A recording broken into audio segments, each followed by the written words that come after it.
Hi, I'm Walt Thiessen from the LOA Today podcast. If you've been listening to LOA Today for any length of time, you know that mindset plays a huge role in what we talk about with our guests each day. You know that mindset is something we all need to work on every day. After all, as researchers have discovered, the average human thinks a negative thought 80% of the time during his or her day, every day. I've been thinking about that fact recently, asking myself, what can I do to help more people like you to reset your brains the way you want them reset? And I came up with an idea for an experiment, and I want to invite you to participate. I'm calling it the Brain Retrainers Club, and I've scheduled a Zoom meeting for Wednesday, October 19th at 8 p.m. New York time, and you're invited. It's free. To register, just visit loatoday.net/brain. That's BRAIN. loatoday.net/brain. See you there.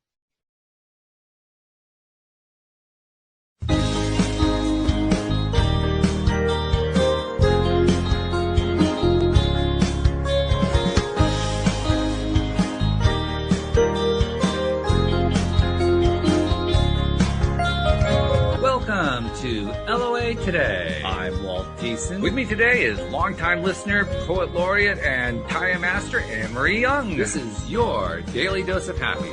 We are so happy you decided to join us today. Louie isn't able to join us for this particular episode, but Anne-Marie, trooper that she is here despite the fact that her kids are in school, and as is so often going to happen with anybody who has kids in school, she's dealing with a sniffle today, but she's a trooper. She's on the show anyway. She got her nap in, so I think we're okay. We're going to be good for an hour, right, Anne-Marie? These things always make me feel better. You know that, Walt. Well, I think it makes everybody feel better. That's why it's your daily dose of happiness. That's why we do it. That's right. Exactly. And we're adding to the happiness today because we've had a stream of doctors on here lately. Have you noticed that? We've had quite a few doctors on, and we're continuing it today. Today is Dr. Priyanka Venugopal, who is an ObGyn, and she also is a person who, as a working mom, ran into a bit of a surprise one day when she realized that despite seemingly having everything, she wasn't happy. And part of it was because she was 200 pounds and she wanted to do something about it. And so she did, and she realized there are probably a whole bunch of, as she describes them, unstoppable moms out there who have a similar problem. So she decided to give them a hand, and she's here to tell us about it today. How you doing, Doc? Nice to see you. Oh, hello. Thank you guys so much for having me. This is awesome. I love it, and I love talking about this. This is so good. So we're going to let you tell your story your own way. I mean, I just gave the 10,000 foot view, but tell us what happened. Yeah. So I really think of my life. I have been a practicing ObGyn physician. I'm a board certified physician. And I would say, and I think maybe many people that are listening to this podcast feel like they have this good on paper life. And I would say my life, if you looked at it from the outside in, it felt like I had this good on paper life. I had these two cute kids. Of course, they drove me bananas like half the time. I have a supportive partner. And really, I would say even with my practice as a physician, I loved my patients, loved my colleagues. But at the same time, I would say that I felt very heavy in my mind. And not surprisingly, it translated to me being 200 pounds. And I think that the crux of this whole thing is I remember driving to work one day. My daughter was about 7 months old. And I'm pumping in the car. For any working moms who have had a baby, you're pumping while driving. I see you. I was pumping in the car while driving, thinking like, what is my life? Why is the number on the scale not moving? I feel like I'm trying all of these things. I've counted points and calories and it works for a minute. Here I am pumping. Like, I just felt so deeply frustrated that despite having this good on life paper that I had worked very hard for, I just felt unhappy in the sense that I felt heavy. And that was really when I started to learn and discover about the world of coaching and how our brains, our thoughts, our feelings are really driving us in how we show up. And I think that was really the beginning of me uncovering where my heaviness was coming from in my mind and learning how to understand that and become very aware of it and then solve for it created I was able to lose over 60 pounds, and I don't count points or calories or keep spreadsheets or any of that anymore. And I can say that I maintain living at my ideal weight with ease because of this work. And there's a reason, I could go on and on about this, but there's a reason that 99% of people will lose weight and then gain it all back. It's because they have not addressed their brain and their mind and what created that weight to begin with. So that's been a lot of my work. Okay. Anne-Marie, does any of this sound at all familiar, even just a little bit? It's literally my life. Okay. Yeah, I've literally always battled with my weight, and I've, as you do throughout your life, but I've had my kids a bit older, and now I'm sort of going through changes in my body due to age, and my weight's really changed in the last couple of years massively. So this, definitely resonates. Yeah. Yeah. And, I think that I would see this a lot in my practice as a physician. I would have women come in, especially, as they're transitioning from, into perimenopause and menopause. I think that what felt a very common story is it's my hormones. And I would get a very common question like, hey, Dr. Venugopal, can you please check my hormones? Because I'm doing all of the things. And if they pulled out their planners and all their protocols and spreadsheets, like they could probably list out all the things that they're doing. And they just wanted an answer. Is it maybe it's my hormones. Maybe it's, and I think that we can feel the frustration with, if it's not my hormones, then what could it possibly be? And I think that that's the feeling of confusion that can be creating a lot of fatigue and a lot of heaviness. Absolutely. And I think a lot of mums also, they're so busy and running around looking after little people that they're not necessarily taking care of themselves. And I know if I'm really busy, really hectic, I'm not eating properly. I'm literally grabbing something here, grabbing something there, and it's not always a good decision. So I'm interested to hear more about your program. Yeah. And Anne-Marie, I think that, and you tell me if this feels true for you, but what I have found is we have in some ways villainized overeating. Like, at the end of the day, or when you step on the scale and you see the number has gone up, we villainize, like, I can't believe there I went again. I can't believe I did that again. And this applies to not just food. This could be the alcohol, the over scrolling, the over shopping, any over consumption. We villainize it. And I'm curious if we just became a little bit compassionate with it. Like, oh, I have been experiencing a lot of stress or some worry about my kid or some fatigue. Of course, my brain offered me food. It is such a practiced, habitual way of me treating myself.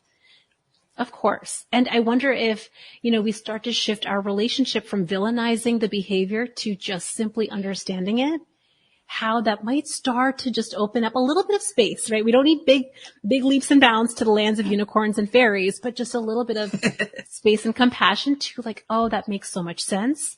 We don't have to make ourselves wrong for it. Not that there's anything wrong with unicorns and fairies, by the way. For those who love unicorns and fairies, I don't want to put out there's a problem there, is there? Oh, no, yeah. But you're right, people villainizing it, and then that just makes them feel worse, and then they go and eat more, and then they feel worse, and it's just that whole circle that you're going around in. So yes, you're right. If you understand it and can just forgive yourself, be a bit kinder to yourself. Yeah. And I can see people, and maybe I'm curious if anyone listening to this is like rolling their eyes, like, oh, so I just have to be like nice to myself. Like, we think that, oh, I'm not even that mean to myself. But what I'm always really curious about is when we have that slightly contentious relationship with yesterday's behavior, I like to think of it as almost like our nervous system gets a little activated, right? We either fight or we flight. And I would say for many of us who have been trying to lose weight, the flight looks like micro quits, little quits.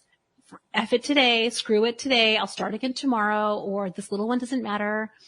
Our way of flighting from that inner monologue is we quit. And that's the real reason that we don't lose the weight And so I just wanted to kind of share that. Like, it seems kind of silly, like, oh, I can't just nice talk myself to lose weight, but actually we can. And it's very impactful. That raises an interesting question. And by the way, you're touching on a topic we like to touch on a lot here, which is how brutal we are to ourselves as human beings, and how it's really a good idea to change the way we're talking to ourselves, because we would never talk to our best friends the way we talk to ourselves. And yet there we are talking to ourselves that way. So it's important to make that change. But I'm also curious to know about the medical side of this, because you're a medical doctor, you're an OBGYN. And I'm wondering, what can you tell us about anything that you know on the research side that connects this mind-body connection the way that you're talking about here? You know, I think that one of the biggest things that I would say is that our bodies are very, very intelligent. We think that, you know, our intelligence is in our minds. And I know, especially as a physician, I have kind of prided myself on like my above the neck smartness. And we don't realize that our body is actually incredibly smart. Our body has a lot of memory. It is storing experiences. It is storing emotions. And we kind of forget that actually our body is its own brain. And I think, you know, especially when you speak to having kind of that contentious relationship, it makes a lot of sense that we forget how to actually listen to what our bodies are telling us in real time. That's a really great point. And I love hearing a medical doctor say that, because we've had many people who have said, you got to listen to your body, but they didn't have the credentials on the medical side to say it. Here's a medical doctor saying, hey, listen to your body. It's actually important to do that. And I don't know, Anne-Marie, you tell me, but I think there's something that gives a little more weight to that.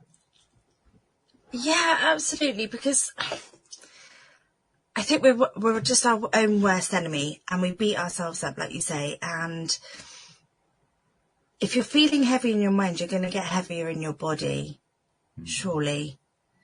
And I struggle to listen to my body. I think so many people just disconnect so much from it. That sorry. No, go ahead.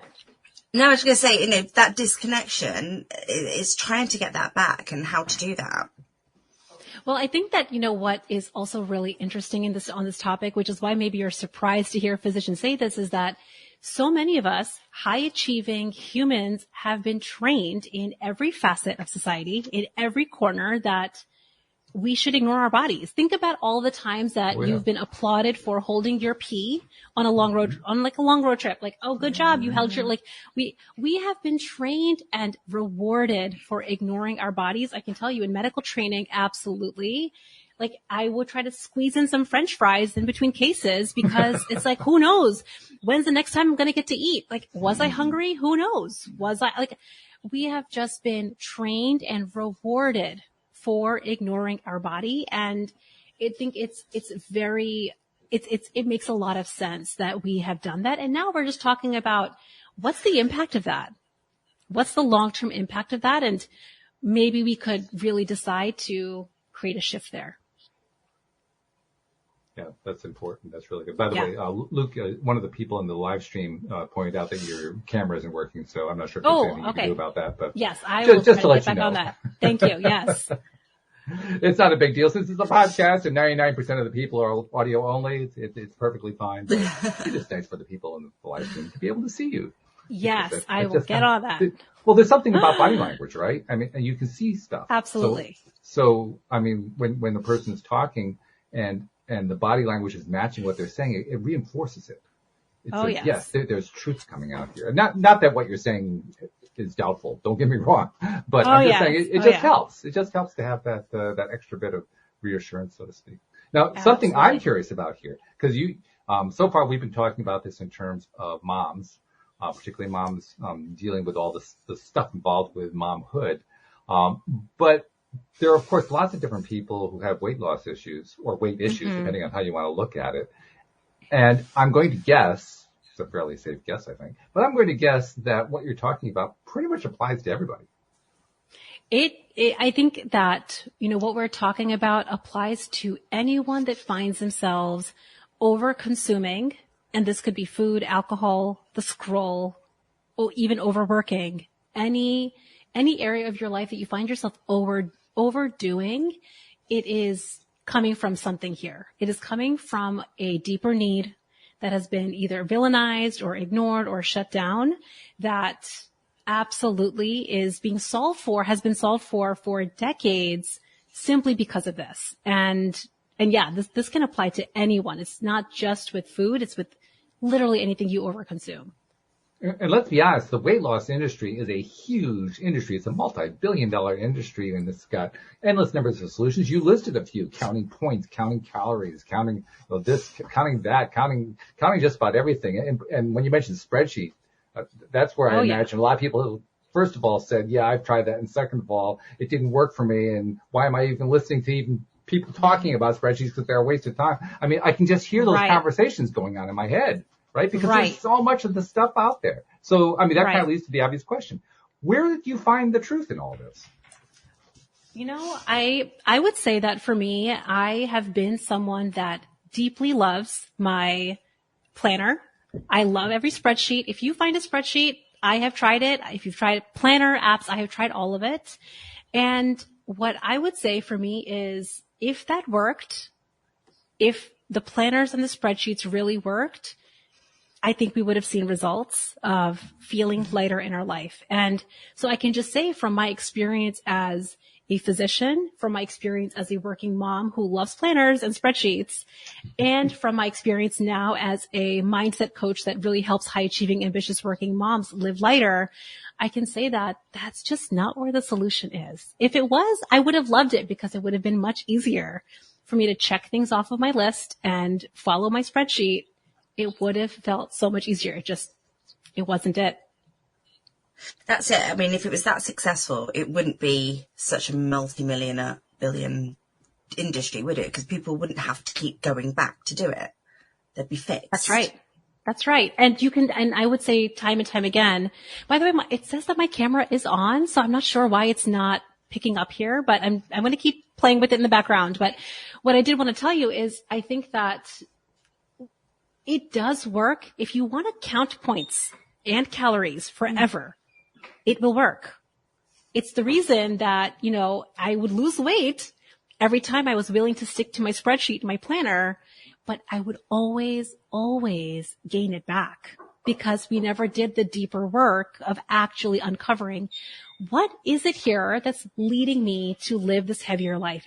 Counting the spreadsheets and the planners do not solve for that question. And I think that that's where coaching, having a coach that really can help you uncover that, I think that's what the spreadsheets are not solving for. It makes total sense to me. And it actually makes total sense, I'm sure, to our audience, because everybody knows who listens to this podcast, we always start with mindset. Where is your mindset at? And that's what you're talking about, really. Absolutely. So I think that, that's the bigger question is, if you think about what is it that we're thinking and feeling that is creating that heaviness? And I think for a lot of high achievers and a lot of people that want to create a lot, do a lot in the world, there is some flavor of perfectionism, some flavor of I have to do it a certain way. If I fail at this, if I don't do well, like we kind of finish the end of that story very dramatically. And so we put so much pressure on ourselves to be a certain way. It kind of takes us out of touch with really like where our, what our deeper wants are. Yes. And how interesting too, that really, I'm going to call it a two-prong method. I'm not sure exactly how you think about it on your end, but I'm thinking about it as a two-prong method. On the one hand, it's focusing in on what your body is telling you. And on the other hand, it's also focusing in on what your inner being is telling you, on what you actually feel on a not just a visceral level, but on a deep, deep down level. Because that combination is, it's powerful. It's incredibly powerful. And when we can actually learn to do that, then all of a sudden we find change happening in all kinds of areas of life, not just in weight loss. I mean, like in all areas of life. Oh, absolutely. And I think that for a very long time, I used to think that my time, my family, my crazy kids, my partner, my very demanding job. I used to think that that was what was creating my heaviness.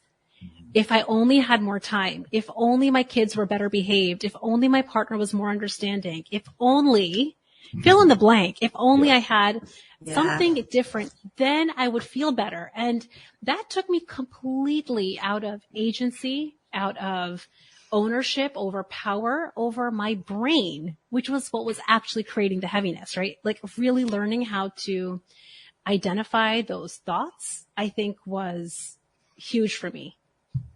There's also a big difference between the fact of the thought and the feeling behind the thought, which I think is what you're getting at here.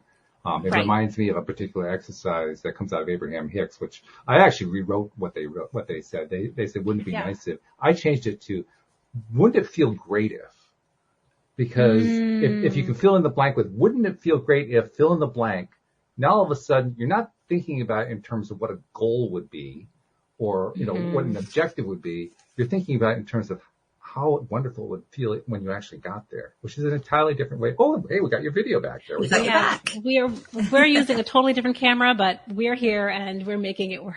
All right. Hey, there we go. There we go. I love it. Okay. But seriously, I really do believe that's the core of it. What, you know, wouldn't it feel great if just changes the whole conversation, I think. Yeah. That's so true because no, I was just going to say, how many people go, oh, if I was smaller, then I'd be happy. If I was smaller, then I'd be able to do more if I was smaller. And you're right. Wouldn't it be great if today I just didn't do X, Y, and Z like I normally do? And just take it in bite size. So yeah, that's a really good way of thinking about it, Walt. Yeah. And I also wonder, and I see this so much with a lot of my clients, is we have so much resistance. It's mostly because I think we think that our external circumstances are creating our heaviness. Our external circumstances are creating the tightness, like the more time, the more supportive partner, the better work. I think that there's something there that we resist wanting to take ownership over because we want something else to change. We don't realize it's actually us because we don't know how. I know for me, there's so many decades have gone by and I'm like, wait, how do you do that exactly? Sounds good. It sounds really good. You're saying it's not my time and it's not my crazy kids and it's my job. Like, but how do you do that exactly? I think that, and then that's where I think the confusion and resistance can sometimes come in. Sure, because we are trained, used the word trained before, and this is literally a perfect word. We are trained to think it's going to be solved by the outside circumstances. Everything has to be solved by an outside circumstance of some kind. You know, whether it's a drug, a practice, a way we're being treated by somebody else, what happened at work, what, it doesn't matter. It's on the outside. And absolutely. That's what keeps tripping us up. Absolutely. And here's the thing. I always want to validate, when that happens, because it would happen with me all the time. If I just had more time, then I would be able to lose the weight. I don't want to ever ignore that. It's maybe true. If I had more time, maybe things would be easier, but I don't. Right. So it's almost like, how can I validate that part of me that's desiring more time or desiring kids that are maybe behaving the way that I might want them to behave? I can validate that and also recognize, but I don't have that right now. I don't have to keep this part of my life on hold. Losing weight or feeling better or lighter doesn't have to be on hold anymore because I will keep waiting. I know I waited for a very long time because I kept waiting. Love that entirely. And I love it particularly because the idea of there's nothing wrong with wanting to have more time. And certainly it's possible to attract more time. But what doesn't work is wanting to have more time and feeling the lack of the time and saying, that's going to be my past, present, and future. That's where the resistance comes in. Because we convince ourselves, oh no, the time isn't, not only is the time not a possibility, but I got to feel miserable about it. Yes. And I think the part that gets so hard, and I'm so glad you brought this up, is one is we have the resistance, but the second is we keep chasing. So now we're trying to solve a problem, like trying to get more time, trying to make the kids behave or the partner like get in line with the way we want things done. And we keep chasing that, which is risky because other humans are going to do what they want to, other humans are just going to do what they want to do. What a shock. maybe the partner is not going to get in line, or the kids, or your boss, or your work. And so what if, instead of chasing all of those things, which we could also do, what if we did the deeper, more important work of chasing the thoughts that are creating our experience? I mean, to me, that's just so much more sure. Like, if you're going to make a bet on your brain, not on your partner changing. Yeah, absolutely. In fact, I just made a joke about what a shock, but literally it is a shock when you finally recognize that this is an internal thing. It's not external. There's a bit of a shock there, because that wasn't what we were trained. You almost have to come to terms with it. Oh yeah. And I don't know whether I felt like, for me, I still remember the day I was driving to the office. I was running late. So I'm like speeding in the left lane of the highway to get to the office on time. And I know my patients are like, like my medical assistants would be like having the rooms ready. I can imagine running late, feeling frustrated, over 200 pounds, and pumping. And I stumbled upon a podcast, and I literally heard about coaching and how my thoughts were creating this experience. And while it felt shocking, I think I also felt this sigh of relief. Like, oh, this is the best news. It means that I'm not broken. Nothing. I don't have to fix anything. Oh, I can just lean into understanding myself better. How lovely is that, if that's all this was? Yeah, that's fascinating. And it inspired you, apparently, because you created your own podcast, which you call Weight Loss for Unstoppable Moms. Tell us that story. That's right. Yeah. A lot of what I realized, because I lost a lot of the weight, about 60 pounds over anywhere between a year to 18 months is how long it took me. And I did it with not the points or the calories, but with coaching. And so I joined a group coaching program, and I started transforming the way that I was thinking about myself, about food, about my body. And it literally changed me as a mom, like the way my relationships with my kids, my partner. And what I found as I was kind of doing the work on my own brain, because we have one brain, right? It goes into every area of our life. Oh, yeah. I found that it was really coming out in my work as a physician. So I would see patients come in with their complaints, right? With doctor, check my hormones. And I found myself really wanting to have longer and longer conversations with my patients about their mind. And again, I have always loved being an OBGYN, but I found that this deeper work felt like it was more impactful. Like, me taking care of their physical health was important, but this mindset stuff we're talking about, creating a safe space and real honest conversation around their brain and what they were thinking, felt just where I was pulled and called. And that was when I decided to start my own business and start coaching. And that's what led me to create the Unstoppable Mom Brain. And I started coaching, and I was living, a life as an OBGYN and as a coach. And eventually I decided that this was something that it just called to me. The ripple effects were so deep and so wide. And I think of it as not just changing my life. It started to change my family, started to change how I showed up as a mom. And my clients were having the same impact. They could see how it was changing the next generation. To me, I just decided I wanted to bring more of my attention and bandwidth just to that part of really helping women live a better life. And I decided to pursue it mostly just now as a mindset coach. Wow. So are you not doing any OBGYN work at all? Yeah. So now I'm no longer practicing as a physician. Wow. I am purely now a coach. And it's it is the way that I think about my mission now is, and it's interesting because I've always felt compelled to help women. I think it's what led me to become an OBGYN to begin with. But I have really found that this work just transcends what I was doing before. And I feel like what has also made me a mindset coach specifically for working moms is I understand their brain really, really well. And I think it's because of my experience as an OBGYN. I think I get women really well. And so it felt like the right direction for me to go. That's fabulous. Yeah, Yeah. we've had quite a few, as I mentioned earlier, we've had quite a few doctors on this year. This seems to be the doctor year. Yeah. I mean, we've had like 10, 12, 14 different doctors on different specialties, so on and so forth.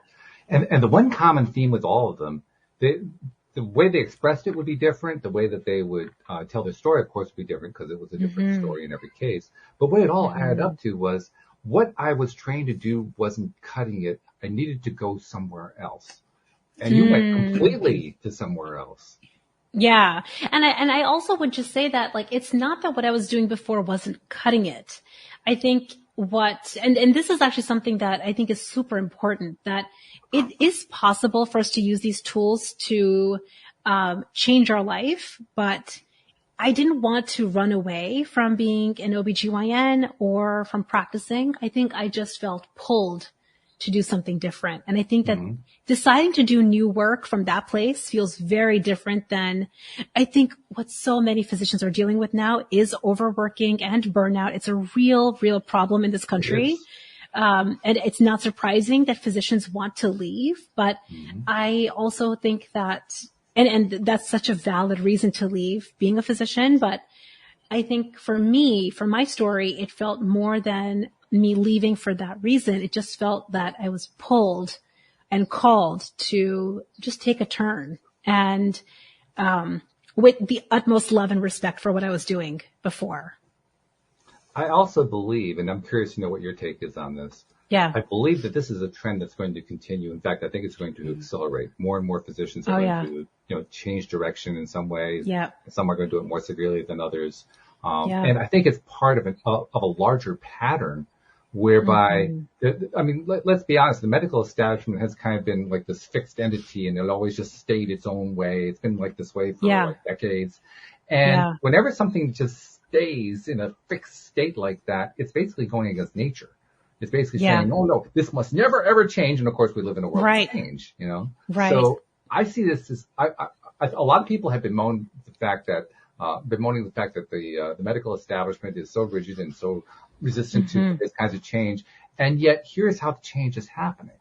So my question to you is, do you also agree that this is something that more and more physicians are going to do? They're going to find their own avenues away from the mainstream, and that this is going to be an ongoing trend? Yeah. Absolutely. Absolutely. I mean, just even in, like the communities that I'm a part of, there are so many physicians that are starting to pursue mindfulness in their own way, whether it's with coaching or personal self-development or discovering podcasts like this one, just starting to get curious around, I want to like do something different. I want to feel different in my life, because this can't be the end of it. This can't be all that there is. There has to be something more. And I think that I am starting to see absolutely that physicians are desiring it and they're demanding it, as they should. And it's coming out. So many more physicians are becoming coaches.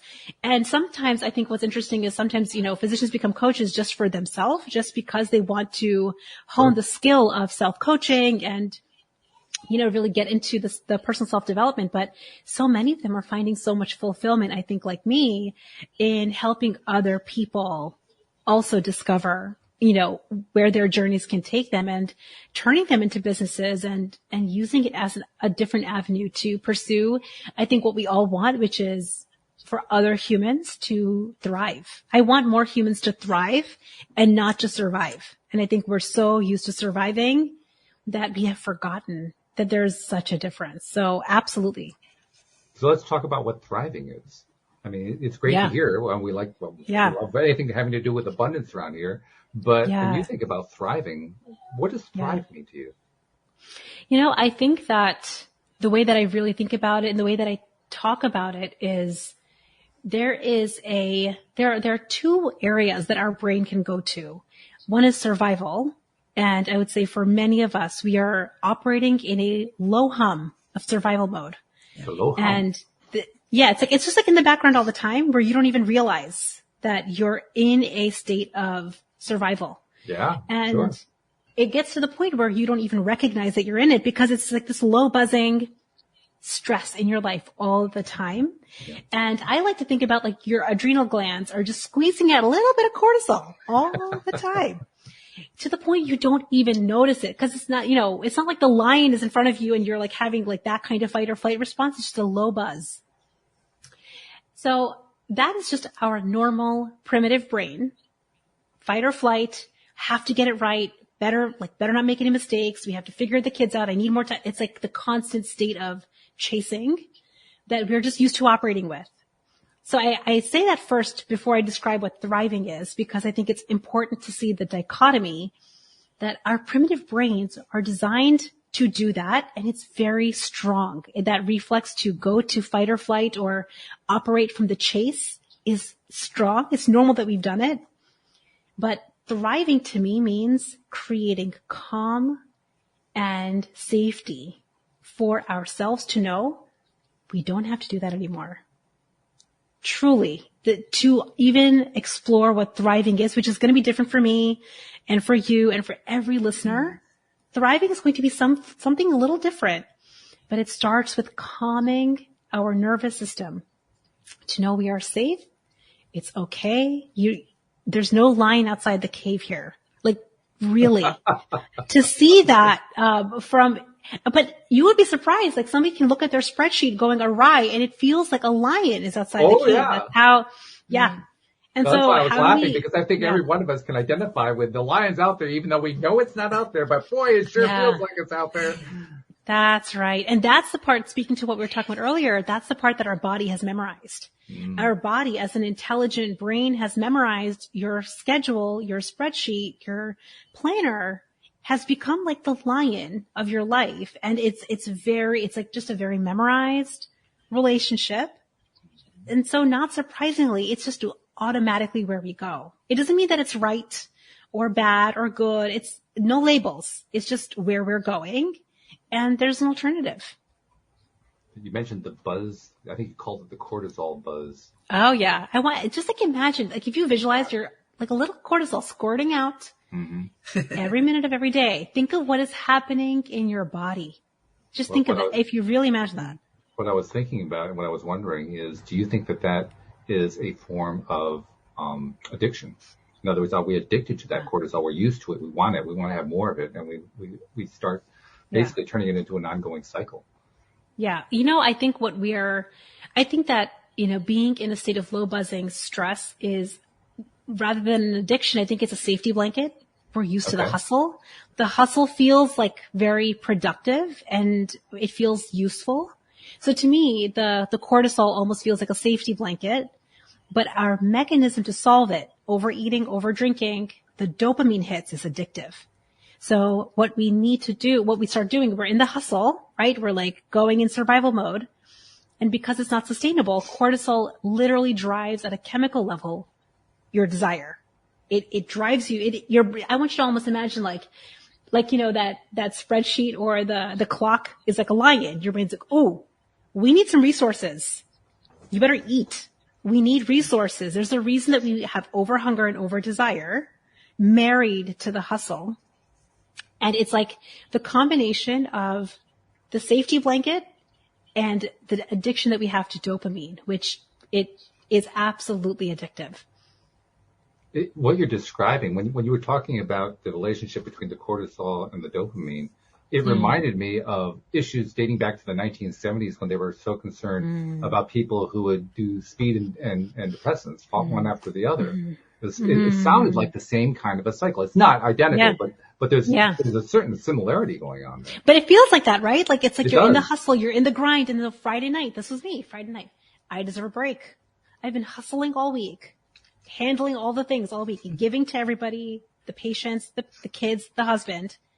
Like, I deserve a break. It's hustle followed by I need reward. And like, it was a cycle that just felt like a fact of life. I didn't realize that I was creating it with, again, what we were talking about earlier, our perspective.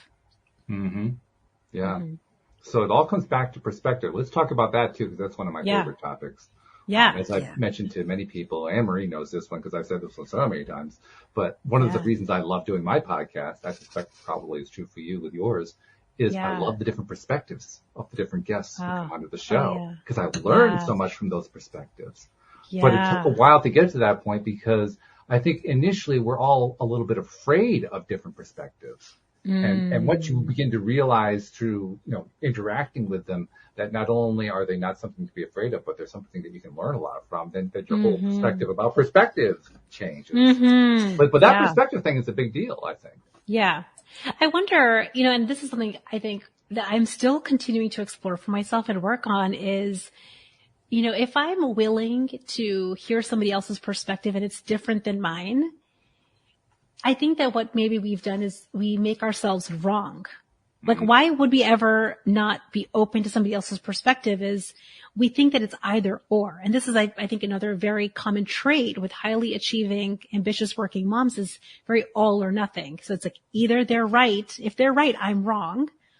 Or I either did it perfectly or now it's like complete crap, right? It's very all or nothing rather than to make space for there's so many perspectives and it doesn't make me wrong, right? So then I think that's how we get to open up to learning if we don't make ourselves wrong for having a different perspective.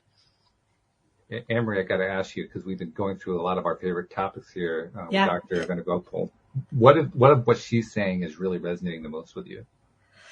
I think the one thing that you've just said, and it's certainly hit me at the moment, is where we're all coping on that stress level, but we don't realise it.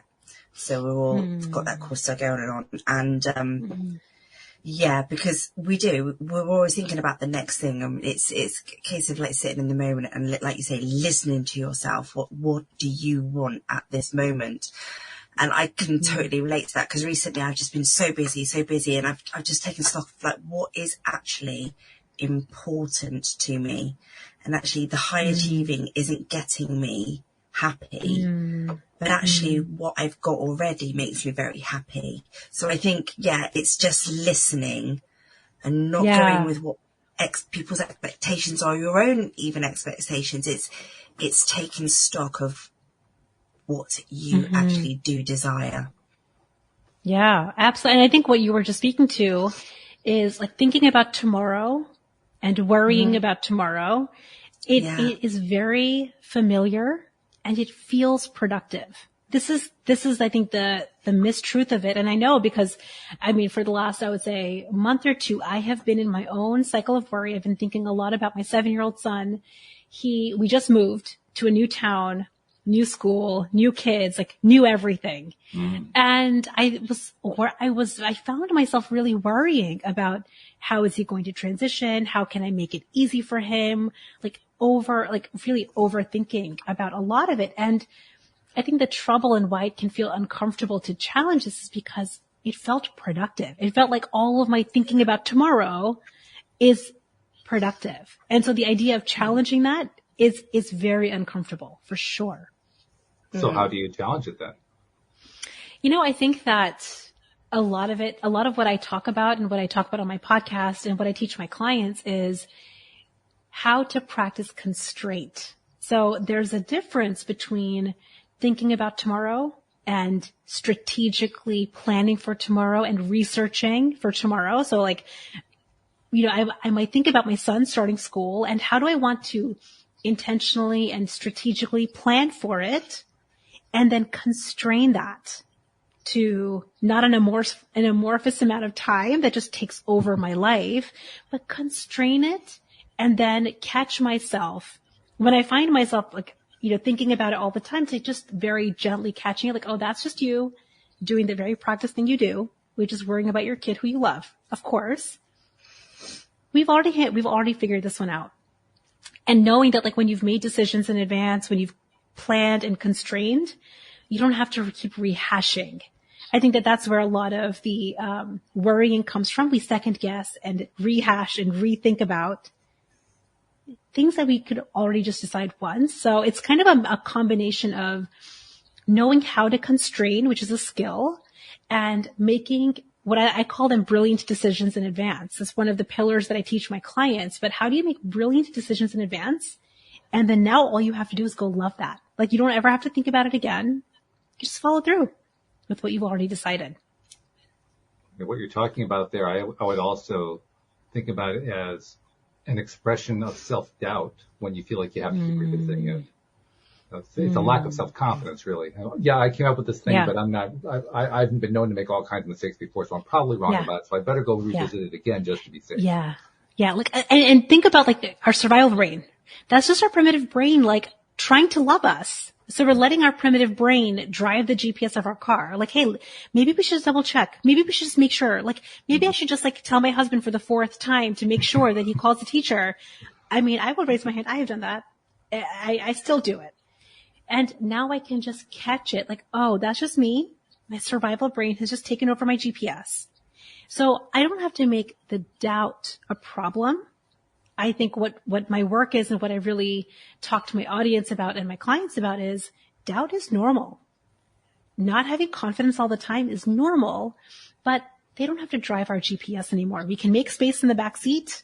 Here's a throw pillow doubt. I love you.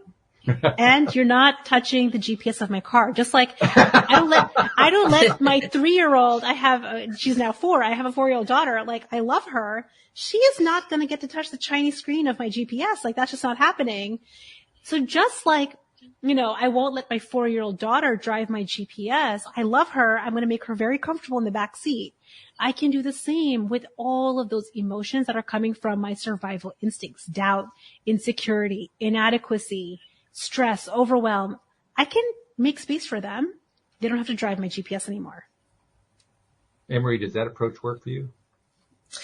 Very much so. Yeah, it's because I used to just compare myself to others all the time, and that whole comparison with their coping. So why aren't I coping? And since like doing a lot of mindset stuff for myself and I think I mentioned this on the show before, Walt, is my children are their own people. I cannot control them. So I can't control their GPS as much as they can't control mine. So I have to let them have their freedom.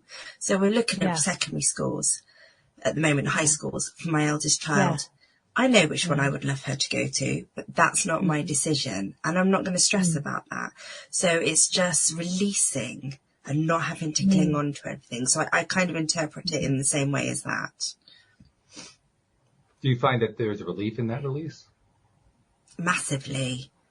Yeah. I don't feel guilty all the time as I used to, a guilty mum for just getting everything wrong. And, if we forget homework, then it's not the end of the world. No one's died. It's just some homework. And, just not beating myself up about those things anymore and being that kinder and, just working out what is important to me. Actually, no, that isn't important to me. This is important to me, and I'll focus on that. Isn't it interesting how the kinder we get and the kinder we are toward ourselves, the easier it gets? And going back to what Dr. Venugopal mentioned earlier, how much more time we end up with. Like that time that was so elusive before all of a sudden starts to show up in ways we didn't really expect. It's not we planned for it. It's not like the schedule opened up. It's just the time is suddenly there.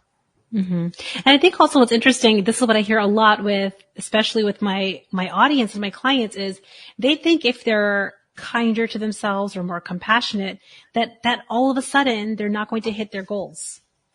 They're not going to get the gold stars or the A+ or create weight loss in the way they want because they're all of a sudden being nice to themselves or being kind. And I think that is one of the reasons that we hold on to the stick in hand. We think if I put the stick down, I'm going to become lazy. And I think one of my biggest missions is really to show more humans, more ambitious women and moms, is that actually when you put the stick down and you tend to the wounds of all the beating you've been doing, you actually start to open up so much more ability to drive more massive action. I think it's like really understanding that we're not talking about going to the land of lazy. Compassion and lazy are two totally separate things. And because you can feel the difference. Yeah. Certainly. Go ahead. No, I was just going to say, and we know sort of when we talk about like attracts like. So if you're calmer, you'll attract more calm things. And if you're feeling more fun, you'll attract more fun things. Whereas when you're stressed, you attract more stress things. What I was thinking of is, isn't it interesting? We're talking here about the unstoppable mom, to use your phrase, Doc. And the unstoppable mom is go, go, go, go, go, go, go, go, go, go. And that mom is afraid of being lazy. Like, really? Mm-hmm. Your entire life is go, go, go. You're actually concerned about being lazy. That would actually be an improvement. I mean, that would be like that would be an earthquake right there. And it's very uncomfortable. Yeah. It's very, for women that have been hustling, it's very uncomfortable to slow down because there's like a restless feeling like I should be doing more. It's been programmed from every corner of society that if you're not doing more or producing more or creating more, that it means something about you. And I mean, I think that it could not be farther from the truth. When you actually learn what we're talking about, you get to actually show up more authentically as you, which is creating way more of what you want. Yeah, there's actually momentum that builds into it. I mean, it creates its own momentum over time. I think that momentum is the way we experience how difficult it is to make the shift, how difficult it is to buy into the idea that I can make these changes and not think of myself as being lazy. I'm just kind of slowing momentum down. Yeah. Because that momentum really just takes over after a while. It does. And that's actually the reason that I even, created a business titled The Unstoppable Mom Brain. I would see all the time in my office, postpartum patients would come in and they would talk about how they just had a baby and they forgot something maybe for their older child. And they would kind of, with some disregard say mom brain, as though like their mom fail was because of their mom brain. And it took really, because I've been in the same shoes. I have done that to myself as well. It was the reason that I decided my mission is for those moms to really see actually their mom brain is the reason that there's so much beauty in their existence. My mission is for them to see that and to really see that what unstoppable means is not hustle. Unstoppable just means we are never quitting. So you have a dream or you have a goal, whether it's on the scale or in your relationships or as a mom or in your life. You don't have to hustle anymore, but you never have to quit. And that's how you create inevitable results on the scale or in your life. It's really very good.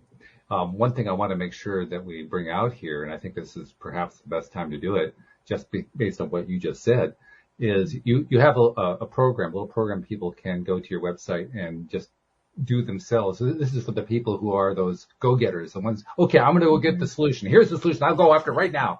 That's right. What we're talking about, right? And it's perfect for that kind of person. Tell them about that program you got. Yeah. So I coach ambitious working moms to lose weight and live a lighter life. And I have a group coaching program called the Unstoppable Group. And that's an intimate community that enrollment opens for a few times a year that you can learn about on my website. But I've also created a free training for anyone that wants to start losing weight without a calculator, without a spreadsheet, without a planner, to learn the skill of starting to listen to your forever home, this body that we are in forever, to start to listen to her in real time.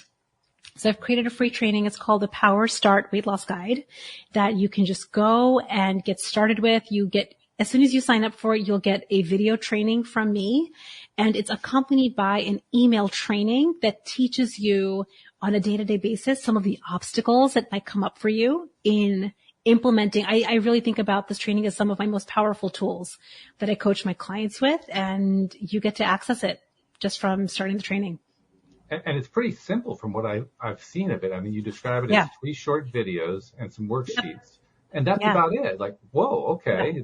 That's something even the busiest person who has no time at all could probably fit in, You know what I'll say, about time is we think we have no time, but it takes a lot more time to be living a heavier life and to be heavier in your body. You're wasting a lot more time in your brain than you realize. The amount of time you spend thinking about your weight, I tell you, it's hours and days and weeks. So invest the time now. Yes, it's time. I highly recommend that you invest it now to live lighter later. But it's true. So the training is 3 videos, and it teaches you what I like to think about as a hunger tool. That's the very first video. The second video is called the Stay Tight, the Hunger Tool. And it's really speaking to the sensation of hunger in our body is normal. We don't have to run away from it or villainize it or be scared of it. We can befriend it. And I teach you how to do that, how to befriend hunger as a natural signal. That's all it is. And then the second video is the satiety tool. So the other side is, how do you know, like, comfort and satiety? Like, what we often do is we blow right past it to overfull. And so you really learn about, hunger and satiety, and then some of the mindset pieces that will kind of plug into applying them into your life. And the email training that accompanies the 3 videos is going to help you do your own deeper work. I ask you questions that I help you answer, because things like, it's 12 o'clock and I'm supposed to eat lunch now is going to come up. What if you're not hungry and it's 12 o'clock? Or like, what if everybody else is eating? Or what if, like, I have food on my plate and I don't want to waste it because that's terrible. It's terrible to waste food, right? There's so much that we have when it comes to ignoring our signals, and this training will take you through that. That's true. There are so many norms, societal norms that we attach to food and to weight and so forth. And they really can get in the way, because we say, oh, the norm has to come first. Oh, yeah. Yeah. Our bodies are not trash cans, people. We don't ever, ever. I always will say, like, if your body's not hungry and you hear yourself thinking, I want it, right? It's like, for me, it was the cheese crackers and a glass of wine. That would be my wanting. If my body's not hungry, I don't actually want the food. So to really do this work, it means befriending hunger, understanding, like, what is that sensation? What is it that I'm really wanting here? If I'm not hungry, it's not food. The only way we know is if we allow ourselves to get to hunger. It's so fascinating how this just starts to create so much more awareness and really like a friendship with yourself. So, Anne-Marie, let's do a little summing up here, and let's do it from the perspective of what you've experienced listening to Dr. Priyanka. How would you summarize what you've heard so far today? So I think I would summarize it that it's not about food.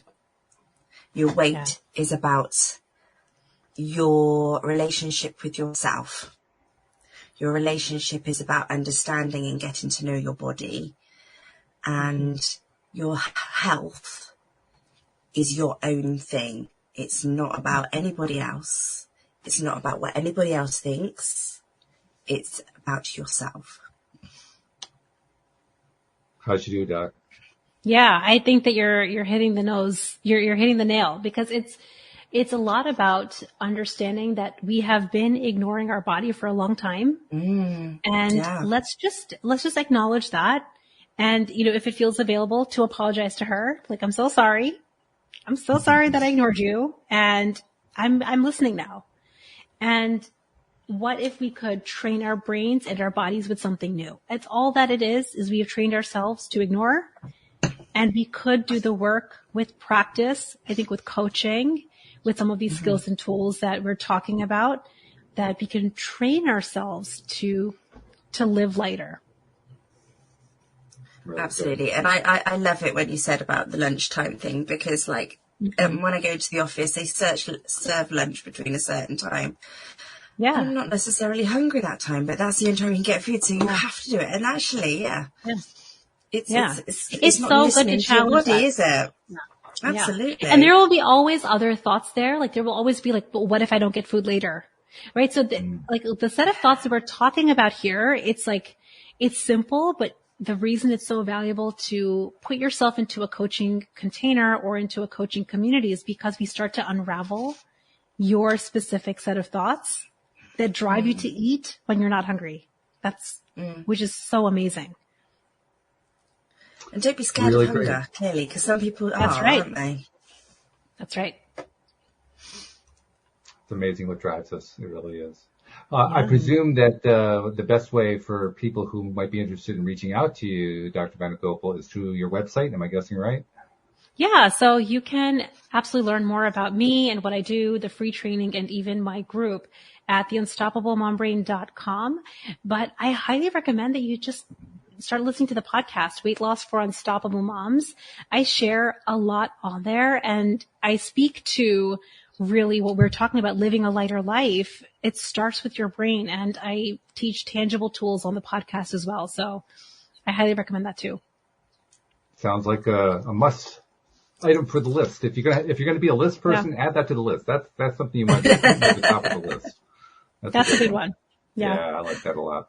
One other thing I want to mention too, before we part company for today, and that is, you have decided, you made a decision to start reaching out beyond your previous practices in OBGYN. You made a decision to address a different set of needs in a sense. Yeah. And to do it in ways that are through podcasts and through appearances on other podcasts and through writing and through creating a course and so forth. And there are a lot of people, many of whom you'll never meet, you'll never see, who are affected by what you're doing and getting ideas from what you're doing. And on their behalf, I want to thank you for what you're doing, because we don't hear from those people. We don't really necessarily have a great way to reach out to us. So I like to sort of speak to them and say thank you. Oh, I appreciate that so much. Thank you so much. We appreciate you too. And Anne-Marie, as usual, we did it. We hit the nail on the head, as the doctor said. Love it. This was so wonderful. I loved being on here. Lovely to speak to you. Yeah. So thank you all very much. Thank you to our podcast listeners everywhere. And we will see you all next time here on LOA Today. Goodbye, everybody.